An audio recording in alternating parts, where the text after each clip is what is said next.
Let's talk about free fall motion. Free fall is the motion of an object when gravity is the only significant force acting on it. Free fall motion is an example of a constant acceleration or uniformly accelerated motion. Let's say you throw a ball vertically upward.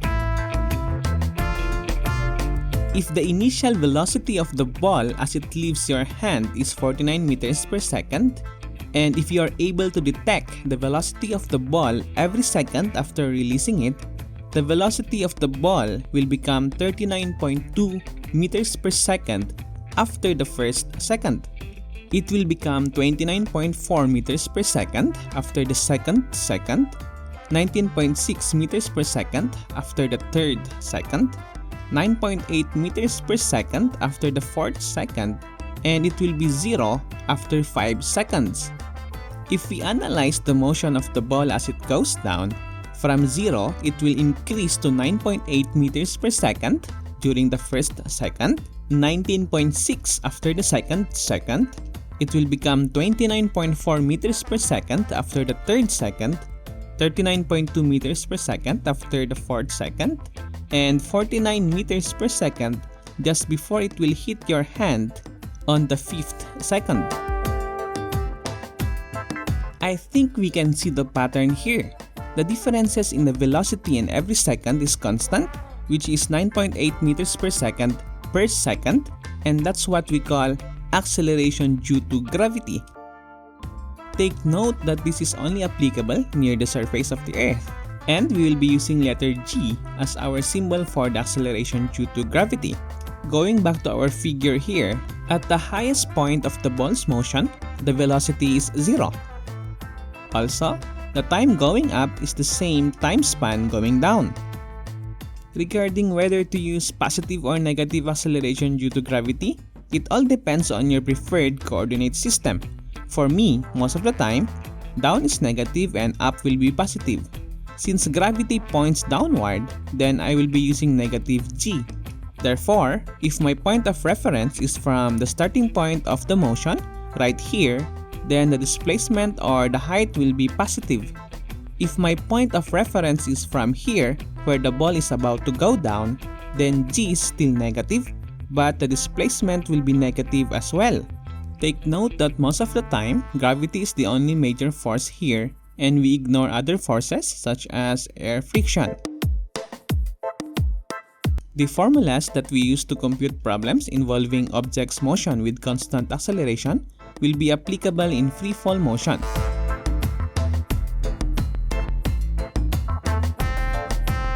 But instead of A, we will be using G, and the displacement x will be y, or the height in free fall motion. Let's look at a coin that was flipped vertically upward. If the coin reaches a high point of 0.5 meters, what was the initial speed? And if you are able to catch it at the same height as you released it, how much time was it in the air? The most important step in solving any physics problem is the diagram, so you would know what is happening. So, we have here the coin, and you flip it up. The height is 0.5 meters. You were asked to solve for the initial velocity. Again, we know that at the maximum height, the velocity is 0, and we can choose that as our final velocity. Our g is negative 9.8 meters per second squared. And of all the formulas, I can use this one because everything is given. Plugging all the values, the initial velocity will be 3.13 meters per second. For the second part of the problem, the time that is being asked here is the total time from going up and going down. These two formulas here can give us the time, but I will use this one first. The time that I will get here will be the time going up, which is equal to 0.32 seconds. If I will multiply that by 2, then that would be the total time going up and going down, and that is equal to 0.64 seconds. I just want to show you if it really has the same time going down. Since I will be solving for the time going down, then my point of reference will be here. Still, my g is negative. I want to use this formula, so I need the height. Since my y is going down, then I will be using negative.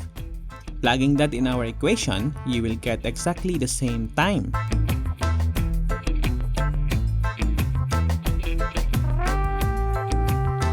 Now, the shortcut way of solving the total times like this. Since you catch the coin at the same height as you release it, then the displacement is 0. You plug all the given and you will see that you have a quadratic equation. The x here represents the total time. I am hoping that you know how to deal with quadratic equations. So our time here is 0.64 seconds. You will be meeting complex problems later on, but as long as you know the basics, just like what I have shown you, then you're good to go. I'll see you again next time, and keep solving.